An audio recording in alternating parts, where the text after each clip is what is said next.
Hey everybody, welcome to Praise Dancers Rock, a place where praise dancers rock. We got another vlog for you today, and the vlog is I will not be defeated. I will not be defeated. So when you are defeated in the area, that means that you have been overcome by the adversary, that you pretty much lost the battle, that the situation has completely overtaken you. Some other synonyms for defeated is to lose, is to be wrecked, is to be overwhelmed, is to be beaten or to be broken in a certain area. And I just begin to think, wow, I begin to think that I have been accepting defeat in some areas of my life. I have been accepting defeat in some relationships. I have been accepting defeat when it comes to finances. I have been accepting defeat when it comes to different situations that's facing our world. Have you ever felt like it's something that I don't know what to do about it? I don't know what to do. Especially in this climate that we have now, especially with racism and all of these different things that are coming up with COVID-19 and all of these deaths and all of these different situations. Even now, I just began to feel helpless almost. I began to feel hopeless almost in the situation, like I couldn't do anything, like I couldn't help in any way. And I was asking God, really, I'm like, God, what can I do? Right? What can I do, God? And I began to feel this is what you do. This is how you need to, first of all, stop being defeated. These situations, the racism, the sicknesses and the illness, it is not defeating you. It's just that I needed to change my perspective on the thing. See, I was running yesterday morning, and I had my YouTube playlist going, and the playlist went to CeCe Winans' Waging War. And of course, I don't particularly listen to that song a lot. It just came up, and I just love the lyrics of the song. It begins to say, anoint my head, anoint my feet, as we claim the victory over the enemy. Come on, CeCe. Come on, CeCe. But the part that really stuck out to me was she said, a weapon of power, he lives within. I can't be defeated. The enemy's got to flee. I'm taking it back, taking territory.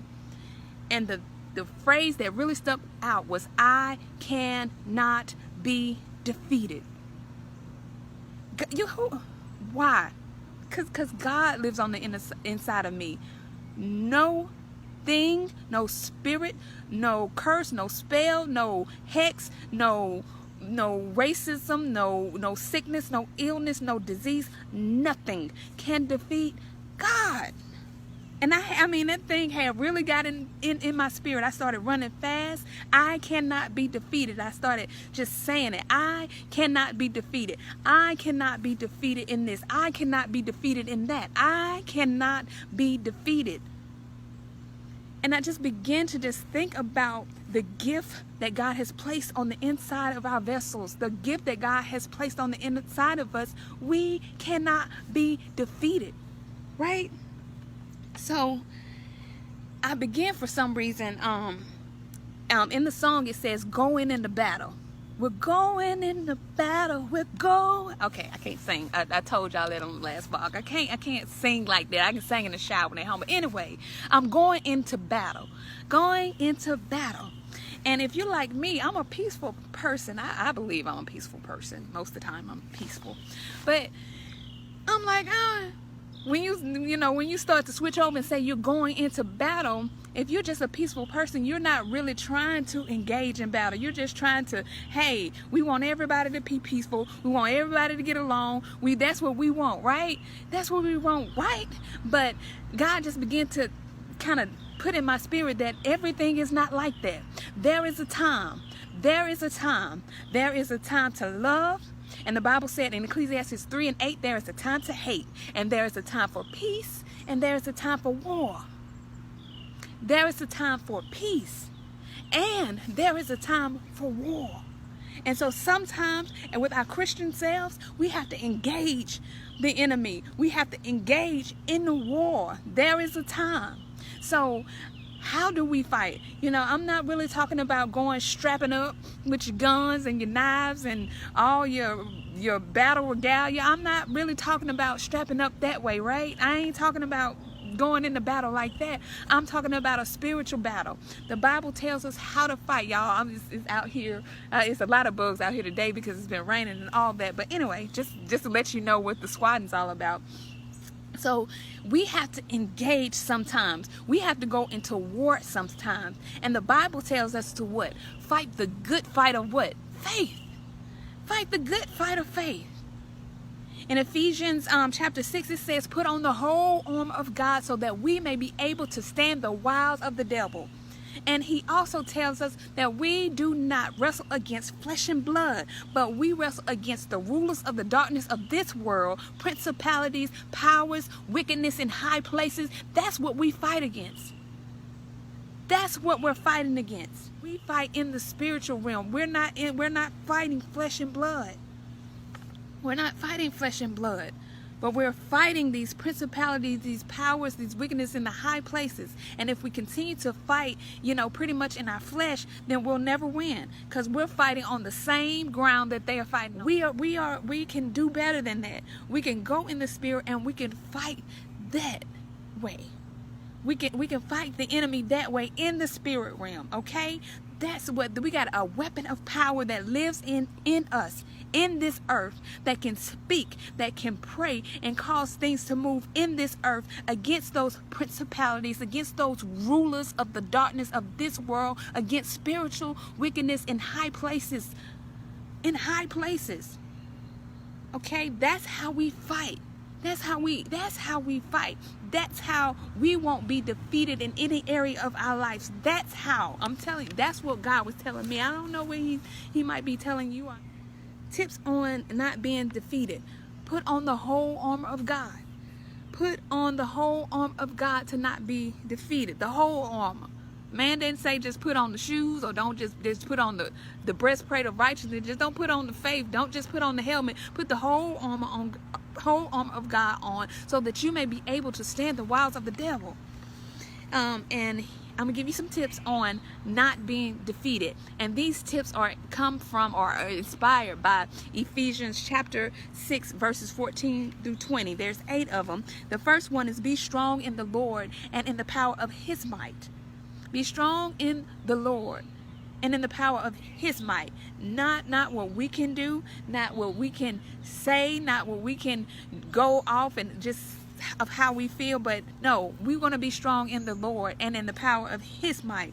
Number 2 is seek and know the truth about the situation. Any situation that we may face, any situation that may come up, we need to know first of all and seek out the truth, because sometimes especially I see in this age of social media that we just go by a post. Somebody put a post up, everybody mad about it, and we don't know the truth. We don't know what went behind it. We don't know the circumstances that led up to it. We just know what's been posted. So we need to know the truth and seek the truth about any situation that we happen to be battling at that particular time, right? Number 3, get your heart right. And like I said, these are coming from the different areas in Ephesians chapter 14 through 20. Just go and read those, but get your heart right. The Bible says out of the heart flows the issues of life. And so if we got all these type of issues going on within us, anytime anybody does something, we're going to go off because we're already triggered on the inside, because our heart may be filled with so many things or so many issues or so much. And so it'll only take just the boop, and then you gone off the deep end. So we need to get our heart right. To not be defeated, we need to get it right here. Number 4, be grounded in peace. Be grounded in peace. So peace that passes all understanding. Some things we're not going to understand. Some things we don't know why it is. But we need to be grounded in peace. That means we're not struggling in our mind with the situation. We're not going back and forth. We know who we are. We're grounded in the word. We're grounded in peace. It might not be a great situation. It might not be a perfect situation. Whatever that may be going on. But still, we are grounded in peace, knowing that God is in control. Number 4 is know who you are. Know who you are. Not number 4, number 5. I'm sorry. Know who you are. You need to know who you are, because sometimes, situations may happen, things may come up, and we may, what they call, or what people call, act out of character. I've done it too many times. I'm like, somebody made me mad. That's it. I'm gonna just tell you how I feel, and I'm all out of character because I feel like I have to tell you how I feel. Because why? You have triggered me. You have triggered me, and so you done hit that trigger. So I got to go off and fire back at you. No, hate begets hate. Dislikeness begets dislikeness. I ain't got time to be on the same playing field with you. You know what I'm saying? That's something else. I went somewhere else on that one, huh? Be ye delivered, Maya. Anyway, I'm just playing. Number 6 is know what God has to say about the situation. Know what God's perspective is. Know what God's heart is on the situation, right? Anything that we may be facing, we need to know what God says. We need to ask God for wisdom on what's going on, right? And then proceed from there. Number 7 is pray always. We always need to pray without ceasing. We always need to communicate with our Father about life, about this life, about the people that He created. We need to talk to God. And number 7 is give voice to the truth. Once you have done all these things, you can give voice to the truth. There are so many ways to give voice to truth. Not voice of what you think, not voice of how you believe things should go, but voice to the truth. Hey, that's my time. It's raining out here, and so I'm gonna go. So thank you for tuning in. Praise Dancers Rock. See you later.